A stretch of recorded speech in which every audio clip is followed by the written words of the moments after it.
Section 3. You will hear two students called Tim and Jenny discussing their geography assessment they are going to take next week. First, you have some time to look at questions 21 to 25.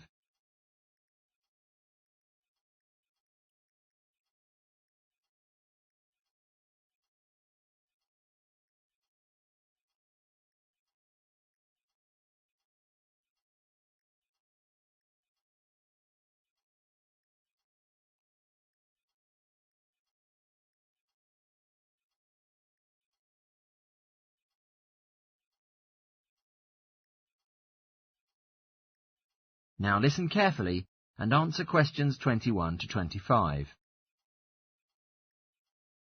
Morning, Jenny. Hi, Tim. How's everything going on? Not bad, but I'm really nervous about our geography assessment next week. Have you done any work on it yet? I've just gone over some of the slides where there are a few difficult terms, but I think it would be helpful if I could discuss it together with someone else. Would you like to talk about it with me? That sounds great. Have you got any information about the requirements for the assessment? For our test last semester, all of us tried our best to collect raw data to meet the requirements, so as to achieve a pass. But according to what the tutor has said, this term there won't be any need for us to do so. I read through the notes, and they said that we are all going to be given a set of instructions that we can choose to follow if we wish, but it's not mandatory, and we can complete the exam as we wish. I don't think that it would be hard for us to pass the assessment. As long as we don't copy the answers from anyone else's exam paper, I think we'll be sure to pass. Definitely, I agree. Shall we put on a slideshow presentation with the information on all kinds of volcanoes? I think it will really help us to revise the recognition. OK, great. First, let's look at Pompeii, which is regarded as the most famous one among all the volcanoes. Therefore, we might find it much easier to find a large amount of information about it on the net. I think we should exclude some of the pictures in the presentation, since many people were killed, and some of them can be quite disturbing. It is so lucky that there is going to be a double free break today, so we will have a bit of time to modify this together. Well, the next one to mention is Mount Fago. This is an ancient, mythical volcano, whose site is still ambiguous. In Mexico, as well as the USA, there are mountainous regions, both of which are rumoured to be the location of this volcano. It's not that reasonable to list two unrelated locations for one volcano, but since no one has been capable of figuring out which is the correct one, we have no choice. It's amazing that we cannot find any other example of a volcano in existence today that is haunted by so much mystery. Definitely yes. I suggest we better search online for some information about Mount Etna in Sicily, which is well known for the stunning panoramas that one can appreciate from its peak.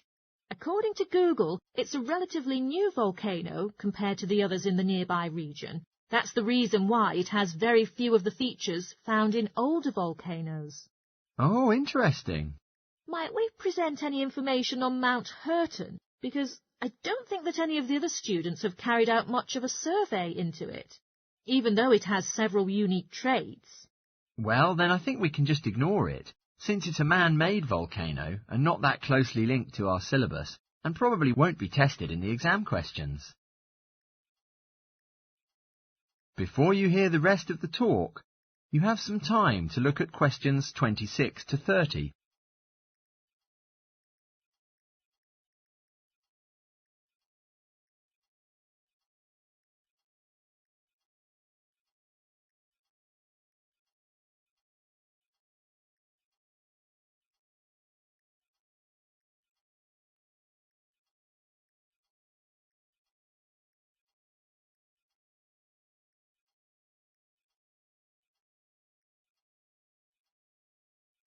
Now listen and answer questions 26 to 30.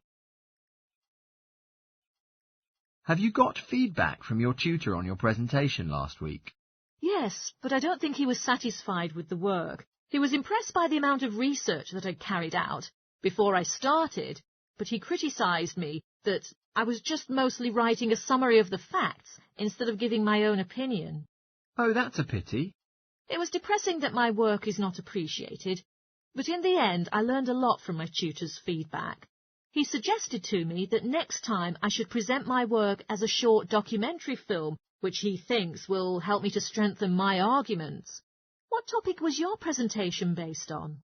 I opted to discuss about the lack of knowledge that most people have about volcanoes and the awareness that they look at them in such a negative way.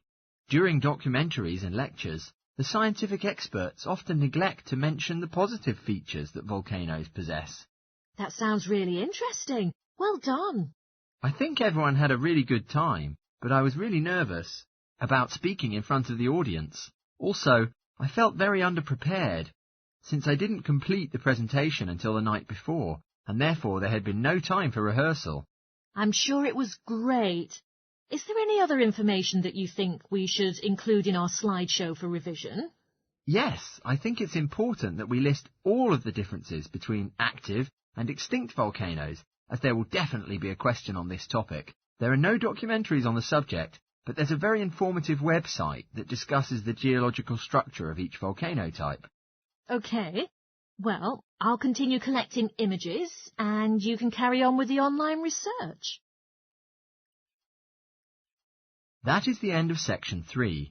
You now have half a minute to check your answers.